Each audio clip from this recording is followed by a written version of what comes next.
Rusty Staples here. It's about 4:30, little after Free Comic Book Day. We're at our LCS, ready to go. We're the first ones here, and we're gonna start the line when we can. It's starting to sprinkle though, so we'll see. Anyway, we'll be first in line here at our LCS. Hope you guys have a good day and enjoy Free Comic Book Day. All right, welcome back to the Rusty Staples Show with Off-White to White Pages. We were the first at our LCS this last Saturday, Free Comic Book Day on May the 4th. We're excited to be there. We're always excited. This is the 6th year in a row we were number one at our LCS. We love Free Comic Book Day. How can you not? We love comic books here at Rusty Staples, and we love free comic books too. How can you not? Anything free is always good. And they were really good comic books this year. Every company did a great job. Lots of good stuff. Lots of new stuff. We're going to talk about our swag bag that we got today for being the first in line at our LCS. They're great people. They do a great job. And yeah, so let's start off with the swag bag. Let's pull that out. Off-White Pages. Let's see what we got. We got a Free Comic Book Day bag, a Free Comic Book Day hat. What else? Keep it coming. Another Free Comic Book Day hat. This time a stocking hat here. They were giving these away too. It's a Free Comic Book Day Harley Quinn. I think it's a Hero Clicks. No, Whiz Kids. Free Comic Book Day Harley Quinn. One painted collectible miniature game piece. Promotional figure. So there's her. Little Miss Harley. Some One Piece prints here. A recipe for some One Piece. Got those there. What else we got? A couple stickers. Bookmark. Big bookmark. One Piece as well? Yeah, nice. Bookmark. Nice One Piece Comic Book Day. Free Comic Book Day. A couple more bookmarks.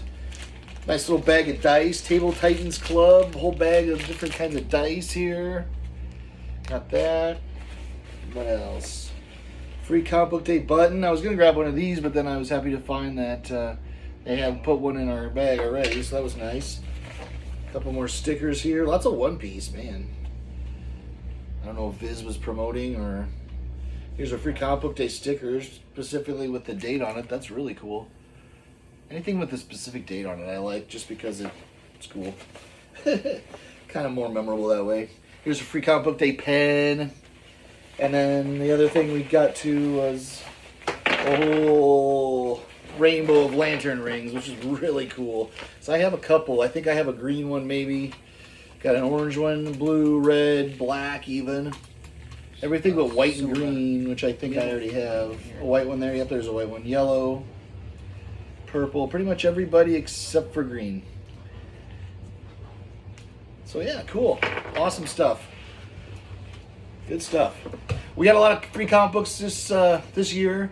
I've been going to Free Comic Book Day for, gosh, almost 20 years now, I think. The first one I could remember was early in the 2000s. It was maybe 2003, 2004 was one of the first ones I can remember. And the LCS that I went to at the time was doing one free comic book per person, and we thought that was a heck of a good deal. And it was too, because they were all exclusive back then too. I'll have to bust that out sometime. It's a Transformers comic book from, like I said, about 20 years ago. So it's quite a bit different than what's coming out now from Image and their Transformers books, but yeah, it was good stuff even then. And the cool thing about our LCS is they pretty much will do one free comic book of all of them. So if you want a copy of each one desperately, you can get that. They're really good about having extras. They had a lot from previous years, even to some of the big ones. The Batman titles from the last couple of years, or the Spider-Man Marvel titles from the last couple of years. So they do a good job on that kind of stuff too, and they're really, really nice to kids. They give away a lot of books to kids, so they're a fantastic group. Can't say enough nice about those guys. Anyway, the last thing we want to do here then with our little Free Comic Book Day features, just feature a couple comic books. We each picked one that we enjoyed and kind of wanted to highlight, and so yeah, we're going to talk about those here. My pick is the DC Absolute Power Special Edition Free Comic Book Day book. Nice lead in and some kind of previews of things that have already been going on in a lot of the DC books that have led to this. Good references to where you can find previous stories and how you can get caught up on those storylines. It's always good when you want to go back and get caught up. It's always good to know where you can go for those.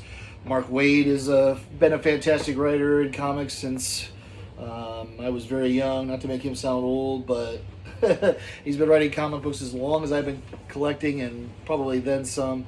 And you can never go wrong with a Mark Waid comic. It's been quality, like I said, for probably almost 30 years at least now. Guy's been writing great comics, and just thank goodness he's at DC to kind of lead the way and present,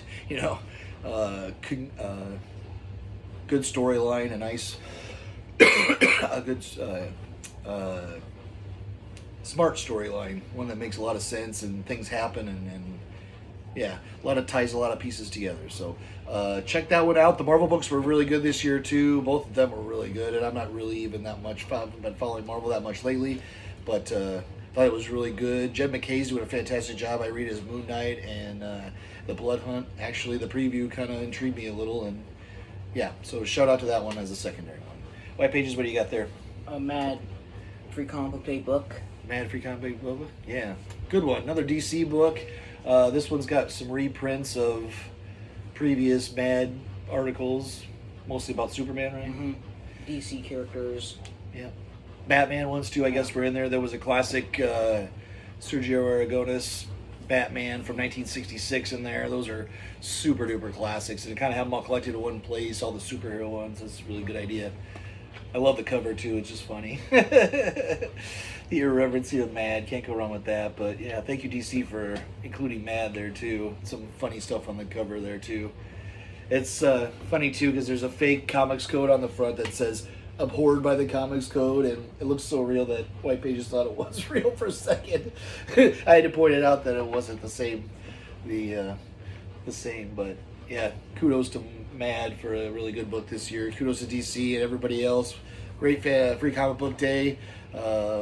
Yeah, we did get rained on waiting outside, but other than that, it was a great day. We had a good time. 6 years in a row we were number one, and hopefully next year we can go for a 7th. So, yeah, thanks to our LCS. And Hey, you guys. Frank Miller, Batman, what's going on? It's time for the Dark Knight quote of the week. All right, time for the Dark Knight quote of the week. So many smiles, so many faces, all the same.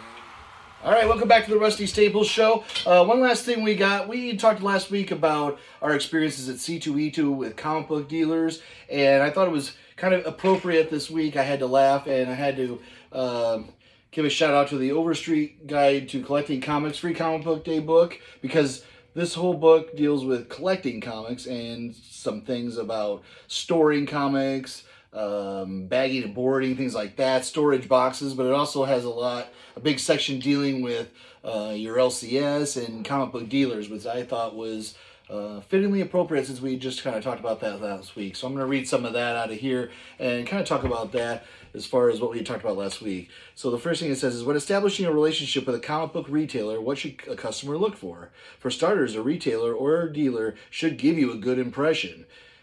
This is something that I think Overstreet advisor dealers should be reading and considering too. So keep that in mind as I read this. For starters, a retailer or a dealer should give you a good impression. Are they good with customers? Do they show a positive attitude? Do they get your passion for collecting? Beyond first impressions, it's important to find dealers who are trustworthy. Do the research. Ask other collectors for recommendations. Good point there. Collectors should build a rapport with the retailers who can help find issues you need. Now, in my experience, that's not been too bad a case. Usually, I'm able to find comic books on my own, with or without a dealer, and I've never had to rely on any dealer to ever find me comic books, because unless you're searching for a Gerber 7 or 8 or something along those lines, yeah, you should be able to find that no problem, especially at a comic book convention.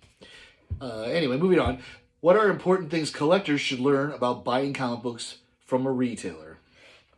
So there's a lot in here too about collectors and what to look for retailers. And they say, don't expect to know everything right away. The best dealers are glad to answer your questions. In my experience, that was not the case.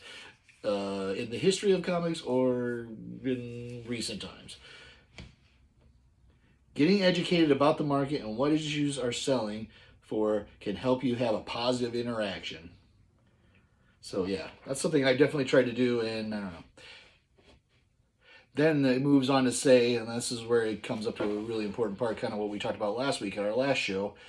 This brings up a good question. How should a customer evaluate how he or she is treated by that dealer?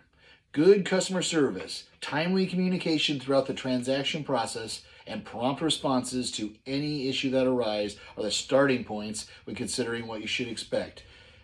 Collectors should ask themselves questions about buying back issues, even recent releases. Were the books graded accurately and priced fairly? If you told the dealer about your budget, did he or she make suggestions within that price range? So let's see, let's move on forward here. So it says, good points. On the other hand, what are some common red flags that should make a collector cautious? This is when dealing with dealers. Inaccurate grading and inflated prices for sure. And we definitely saw inflated prices at C2E2 last weekend. Sometimes high prices coupled with discounts, quote unquote, make you think you're getting a good deal when you aren't. Each situation has to be evaluated on its own, but disorganization, though I have bad days on that myself, he says, poor communication and negative, dismissive attitude. So there you go. That's what to not look for. Some of these overstreet advisors need to really read this and pay attention.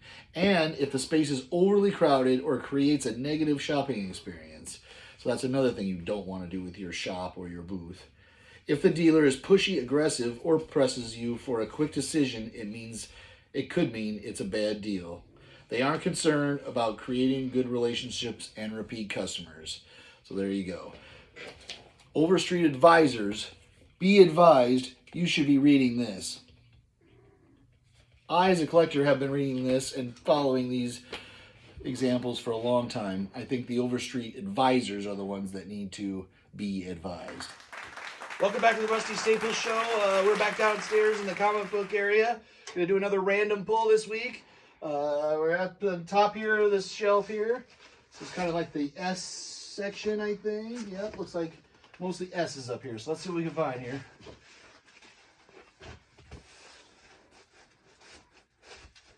Random pull. Don't look.